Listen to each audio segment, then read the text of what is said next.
Boxing fans, right now I'm talking Devon Alexander versus Marcus Maidana, post-fight reaction.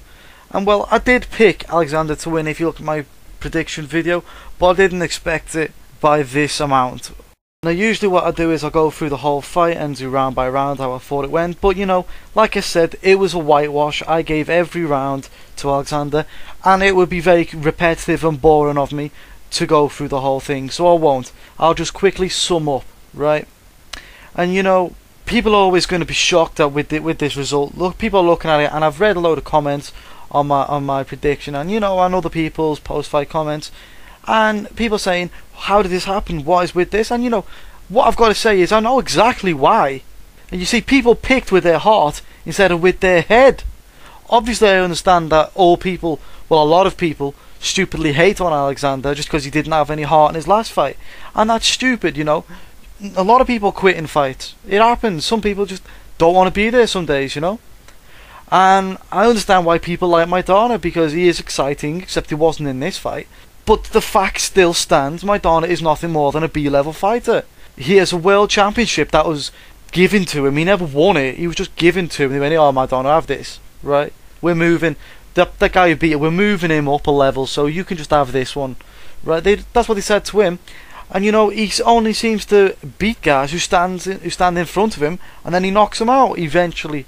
So I'm not the biggest Maidana fan, and I'm not the biggest Alexander fan, but this is why this makes it easy for me to call this fight, because I don't really like either, so I can see both of their pros and flaws. And you got to understand, guys, that sometimes the guy you don't like will win, and it doesn't mean he's a bad boxer, or the other guy's a bad boxer, or he's on roids, or he's not on roids. All it means is styles make fights, and this time Alexander was tailor-made to fight Maidana. He just totally was.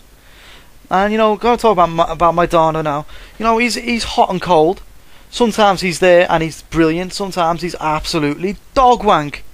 And you know, example, he was brilliant in the Amir Khan fight. That was his best fight ever. But since then, he's never lived up to it. He went and fought Eric Morales, and he almost got his ass kicked by a 34-year-old guy. You know what I mean? That should be enough to tell you, you know, you're only as good as your last fight. If you're getting your arse handed to you totally by Eric Morales, you're not going to go and do very well against someone who's actually in their prime, who would beat Eric Morales. You know what I'm saying? And you got to take that under control. You know, Alexander did look brilliant in this fight. That's what you got to take. But Maidana didn't look that good at all. He was bad. I mean, hugely below par for him. And I've got high standards for Maidana because he was so good against Amir Khan. He has to perform to that level, otherwise he's not good enough. And you know, I'm going to break down Maidana, and you know, like I said, every time he loses, he's losing against movers. People who move, he cannot fight against. I give him props for fighting these guys, you know. He gets in there, he gets his money, he fights, and sometimes he wins, sometimes he loses, but anyone knows how to beat this guy. You just got to move for a few rounds. I mean, Alexander took the blueprint from, I think, Amir Khan and maybe Eric Morales, and he combined the two and he perfected it. That's what he did. And I'm just going to now compare their physical shape, because this was at 147, and they both fought at 140 pounds for all their career. So looking at them, and you know, Maidana, he did say after the fight, you got to give him to him, he did say 147 is just not for me. It's not a division for me. And he looked like a guy who just put on a few pounds in muscle in order to make weight, and it looked like he'd done it really quickly in like 3 or 4 months. Whereas Devon Alexander had the best part of a year training, putting the weight on gradually, therefore having it more sustainable, and therefore when he fought Maidana, it would look like Maidana was having a cameo, whereas Devon actually grew into the weight. Also, another key difference was like Maidana, where he put the weight on, I could see it was his shoulders. All he seemed to do was be worrying about was how much power he could get into these shots. Shoulder power. He didn't seem to have bigger legs. His abs didn't look, you couldn't see his abs. His pecs, he had pecs as well. And as much as I think pecs look good on a guy in terms of physical fitness, because I actually have decent pecs myself, but in terms of boxing, it's useless weight. It really is useless weight. And whereas, you know, I'm comparing it now to Devon Alexander, you know, he looked bigger all over. His shoulders were bigger, his arms would look bigger, his triceps were exposed, and that's one of the muscles that you're going to use a lot in this one. You know, his chest, he added a little bit of muscle to his chest, but it looked a lot tighter than Maidana's. And his abs were exposed. You need your abs in order to like get, you know, your mobility. He had little body fat. The whole lot looked good, in my opinion. He looked a lot better. It looked like when he moved up, he added a bit of muscle mass to express himself. You know, and it helped him add more stamina and more heart to his game. You know, talking about stamina, Maidana did have stamina in this fight. You know, in the Morales fight, he didn't have any stamina at all, and he did. You can tell he worked on his stamina a lot because of his golden brown colour skin. Because if you look at him normally, he doesn't look that, you know, that dark at all. Really, he doesn't have, like, when you think about Argentinians and that, you think dark skin, dark hair, la la la. He sometimes comes in quite pasty, and this time he was golden brown colour skin. It's shown that he'd been working a lot outside, so possibly doing a lot of cardiovascular activities, you know, in like running a lot outside, which is good. So that's the only thing that I can say for him. I do think he can go back down to 140 pounds and still be a good fighter. The only thing is, I don't know where he will take himself, as in which fighters he would fight. Just summing up the fight, and basically all throughout the fight, Alexander's speed was just too much for Maidana. Maidana couldn't see the shots coming most of the time, and he was walking onto these shots and was getting really hurt after the 6th round.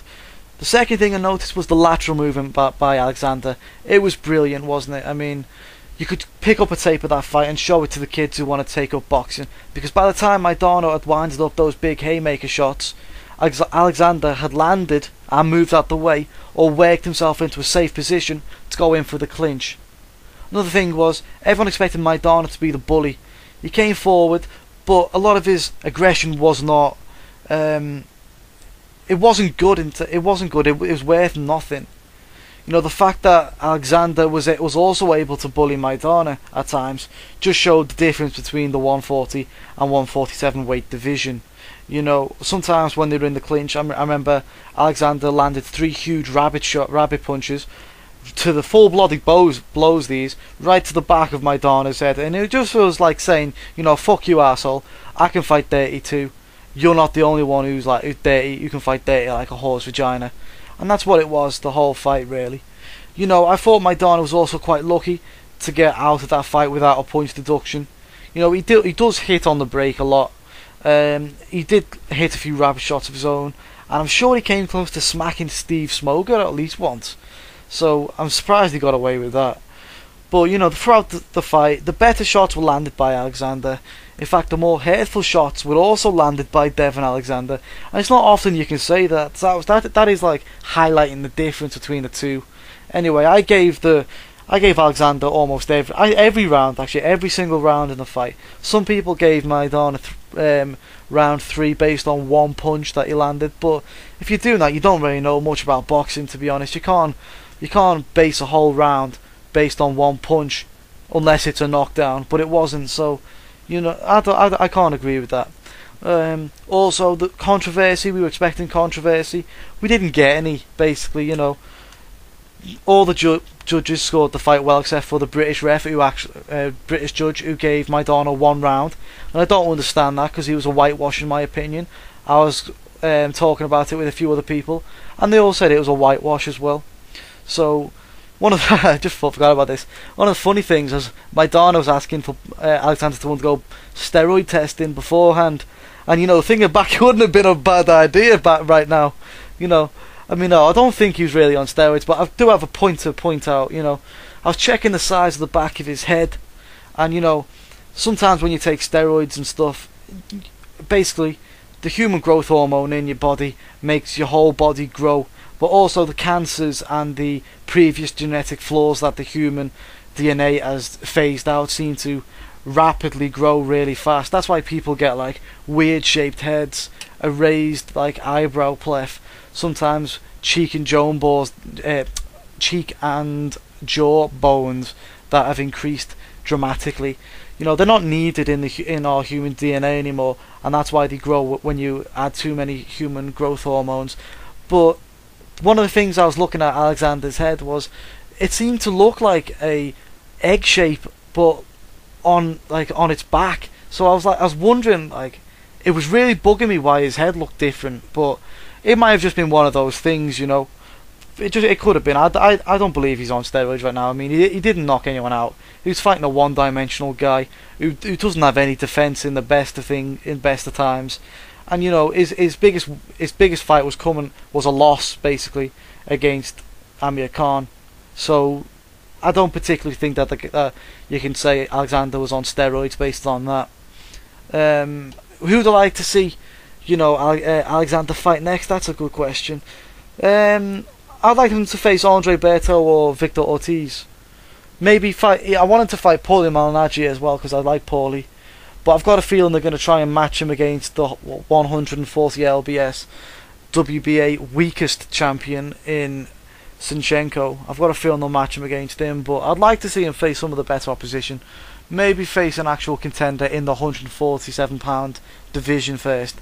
It's okay fighting a big name in the 140 pounds, but fight someone in 147 before you're going to fight for the title. That's what I think. What about Maidana? Go back to 140 pounds. You're not good enough at the top level at the best of times. Go back down to 140 pounds. Fight people who don't move that much.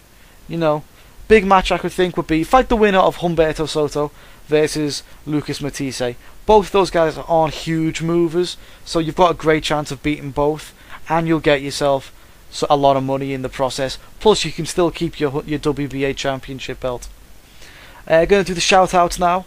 Not many people got this right because they all picked with their hearts instead of their heads. So, Big Bag Basher, shout out to you.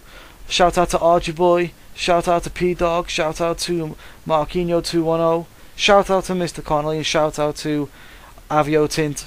They're the ones who got it right. Thanks for listening. Tell me what you thought about the fight and the rest of the fights that happened.